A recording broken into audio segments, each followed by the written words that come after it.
بات وہیں پہ دوبارہ لے کے آتے ہیں. تاریخ نبی کی 12 تھی یا 17 تھی؟ 3-4 سال تو ہو گئے مجھے رجوع سادات کے مختلف پروگراموں میں آپ کے سامنے حاضری دیتے ہوئے. اس کے علاوہ مجھے وہ چہرے بھی نظر آ رہے ہیں جو پورا سال کی مجالس میں مجھے ملتے ہیں. اتنے مجمع میں کسی کو یاد نہیں ہے اور کسی کو نہیں پتا کہ میری تاریخ پیدائش کیا ہے.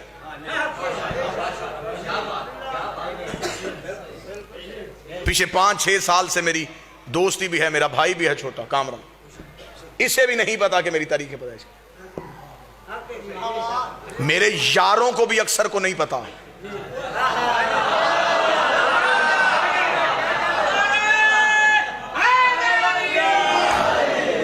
میری ایگزیکٹ تاریخ پیدائش میرے گھر والوں کو پتا ہے.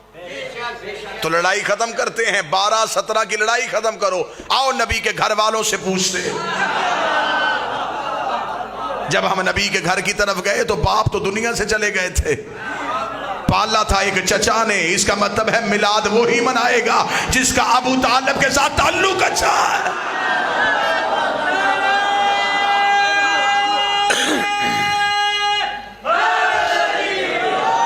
میرے اہل سنت بھائی تشریف فرمائے ہیں, ہم آج کے دن آپ کو اپنا عقیدہ سنائیں. ہم شیعہ رسالت کو ماننے تو ہم کیسے مانتے ہیں؟ اللہ یا رسول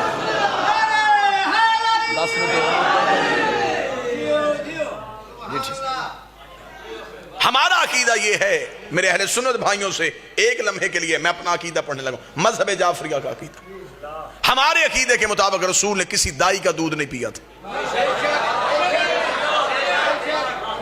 اب جو میرے اہل سنت بھائی تشریف فرما ہیں وہ بڑی محبت کے ساتھ مجھ پہ سوال کریں کہ آپ کا عقیدہ یہ کیوں ہے. میں دلیل دیتا ہوں. آپ اپنے علماء سے پوچھئے گا کہ اگر کسی دائی نے ہمارے نبی کو دودھ پلایا تھا تو اس دائی کا مذہب کیا تھا؟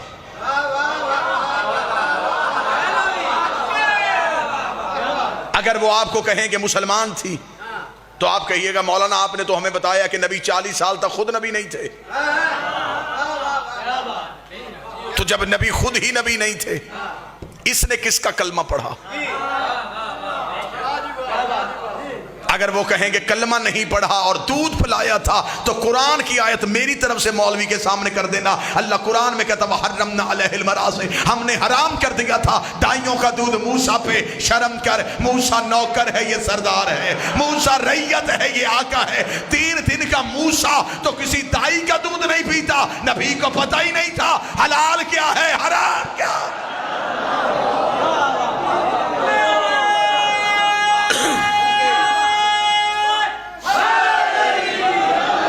یہ نام اس لیے لکھا گیا کہ یہاں لکھنا پڑتا کس نے پڑھا.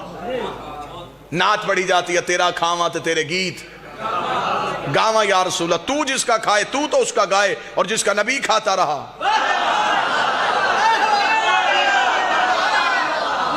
شاہ مدینہ یثرب کا والی, سارے نبی تیرے در کے سوالی. یہ کوئی بھی نہیں پوچھتا وہ در کون سا ہے. مجلسوں میں ہم وہ در بتائیں. نبی نے فرمایا انا مدینۃ العلم وعلی بابا. عزت نبی کرنی ہے تو پھر عزت نبی اس معیار پہ کر جو میرے نبی کا حق بنتا ہے. خدا کہتا ہے میں یہ زمین اور آسمان بالکل نہ بناتا اگر میرا نبی نہ ہو. حدیث قدسی ہے, یہ زمین, یہ آسمان, یہ دریا میں روانی, یہ سمندر میں طغیانی, یہ سب کچھ ہے تو نبی کی وجہ سے. نبی نہ ہوتے تو یہ کچھ بھی نہ ہوتا. جو بندے شیعہ سنیوں کو کہتے ہیں کہ یا رسول اللہ نہیں کہنا چاہیے, یا زندہ کے لیے ہوتا ہے. رسول سے مدد نہیں مانگنی چاہیے, سلام نہیں پڑھنا چاہیے. میں ان بھائیوں کو جواب دینے لگا. وہ بھی یہ حدیث قدسی مانتے ہیں کہ خدا کہہ رہا ہے زمین و آسمان خلق نہ کرتا اگر میرا نبی نہ ہوتا. آج رجوع سادات میں لائٹیں لگی ہیں, کیوں؟ میلاد کی وجہ سے. اس بارگاہ میں قلین بچھا ہے, کیوں؟ میلاد کی وجہ سے. یہ منبر سجا ہے, یہ مومنین آئے ہیں, یہ رونق ہے.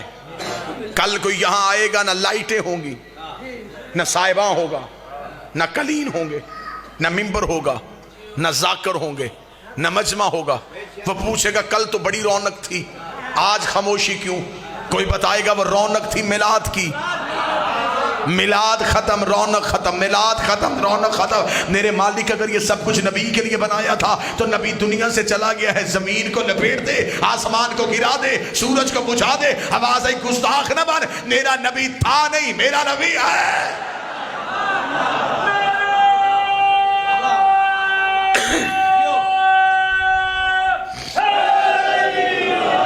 پالا تھا، پرورش کی تھی ہمارے نبی کی علی کے باپ نے. نام جن کا عمران تھا، مشہور جو ابو طالب کی وجہ سے، جس کے بڑھاپے کے سائے میں اسلام کی یتیمی نے جوانی کے انداز سیکھے، جس نے انگلی پکڑ کے رسول کو چلنا سکھایا.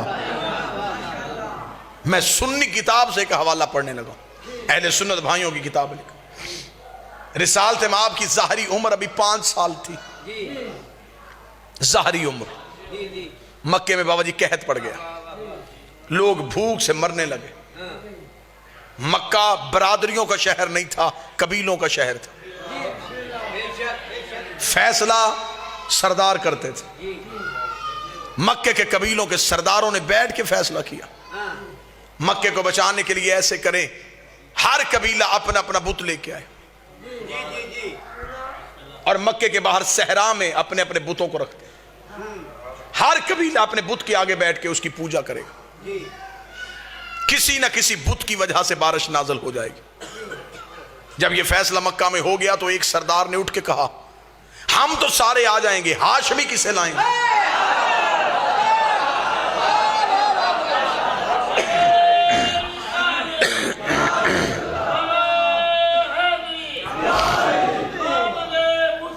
مرحبا مرحبا مرحبا مرحبا.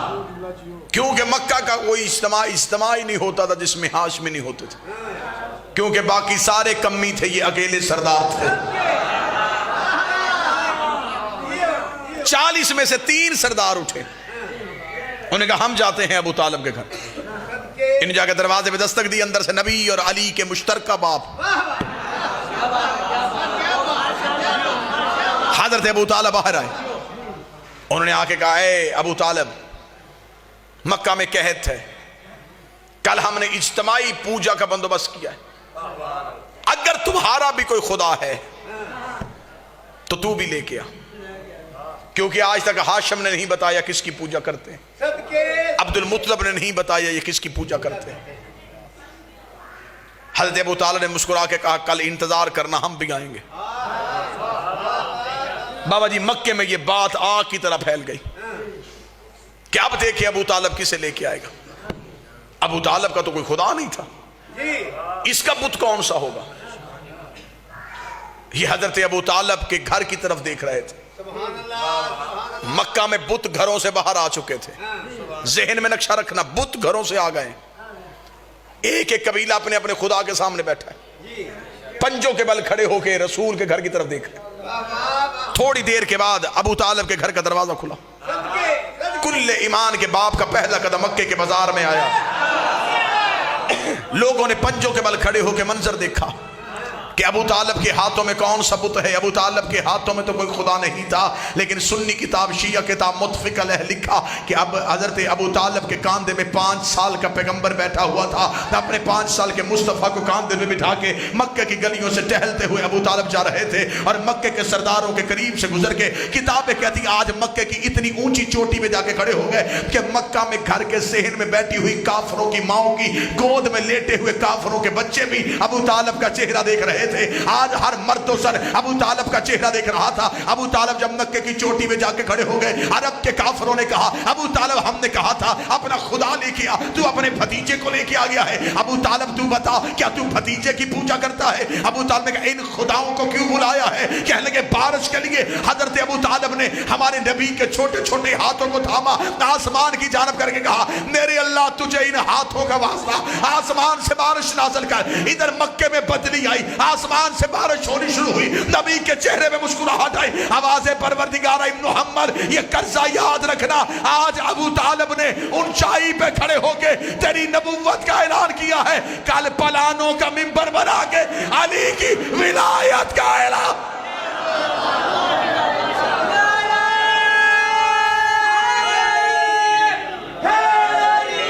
بسم اللہ۔ بات تمام ہو گئی، ذکر جس کے لیے آئے تھے چہرے پہ خوشی آ گئی، مسکرا پڑے، بس یہی ذکر میلاد ہے۔ گزارش صرف اتنی کروں گا، عزت اسلام کی چاہتے ہو تو عزت نبی کی کرنا سیکھو۔ صحابہ کی عزت ہے تو ذاتی نہیں، نبی کی وجہ سے۔ اہل بیت کا احترام ہے تو نبی کی وجہ سے۔ نبی کے صحابی، نبی کے اہل بیت، مرکز نبی ہے، مقصد نبی ہے۔ فرق صرف اتنا ہے، جو نبی سے پیار کرے انہیں صحابی کہتے ہیں، جن سے نبی پیار کرے انہیں اہل بیت کہتے ہیں۔ یا جملہ آسان کر دیتا ہوں، جو نبی کو اٹھائیں انہیں صحابی کہتے ہیں، جنہیں نبی اٹھائے انہیں اہل بیت کہتے ہیں۔ اور ویسے بھی صحابہ میں اور اہل بیت میں یہ فرق ہے، وہ نبی کے صحابی ہیں، یہ نبی سے اہل بیت ہے۔ صحابہ کے پاس کے والا رشتہ ہے، اہل بیت کے پاس سے والا رشتہ ہے۔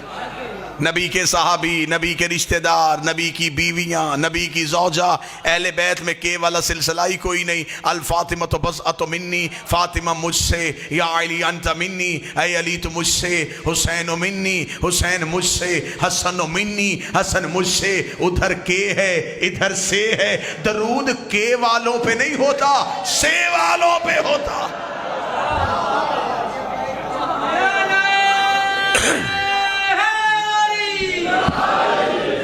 آج ربیع الاول کی اس 12 کو یہ عہد، یہ تجدید عہد کیا جائے کہ ہم نبی سے محبت کریں، ہم نبی سے پیار کریں۔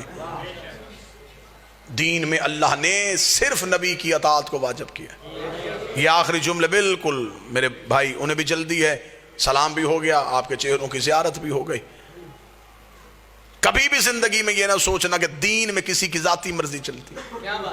اللہ نے کہا قرآن میں نماز پڑھو، یہ نہیں بتایا کیسے پڑھنی ہے۔ میرے اللہ کیسے پڑھے؟ فرمایا جیسے میرا نبی پڑھتا ہے۔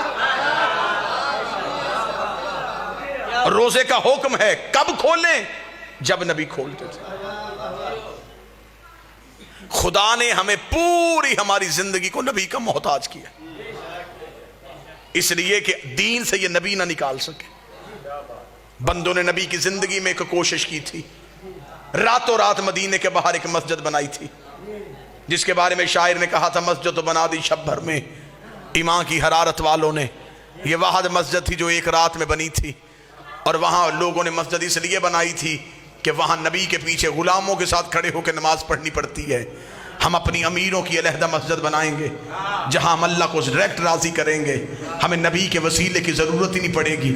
یہ نبی کو درمیان سے نکال کے اللہ کو راضی کرنے کے لیے پوری رات اس مسجد میں اللہ اللہ تسبیحاں، سجدے، ذکر، قعود، قنوت سب کچھ بجا لاتے رہے۔ صبح کو جبریل نے آ کے اپنے پر نبی کے قدموں سے مس کر کے کہا، اللہ بعد درود و سلام کہتا ہے اپنے صحابہ کو ساتھ لے، اس مسجد کو گرا بھی جلا بھی، گرا بھی جلا بھی، گرا بھی جلا بھی، گرا بھی جلا بھی۔ نبی نے کہا جبریل اللہ سے کہے مجھے نہیں مانتے تجھے تو مانتے ہیں۔ جبریل نے کہا خدا کہتا ہے میں لعنت کرتا ہوں اس عبادت پہ جس میں میں ہوں اور تو نہ ہو۔